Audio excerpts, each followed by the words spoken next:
We're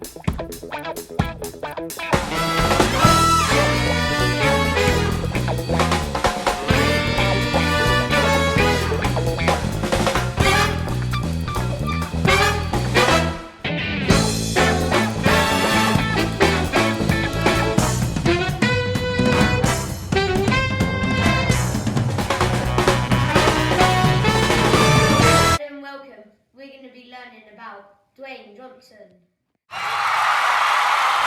Dwayne Johnson is a former wrestler and is now an actor.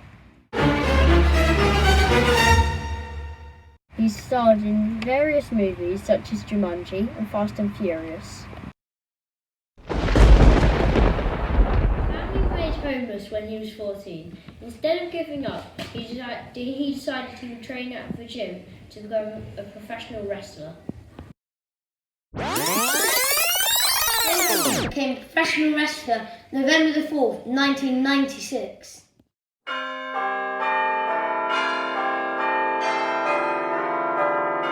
Thank you for watching. I hope you have learnt a lot about Dwayne Johnson.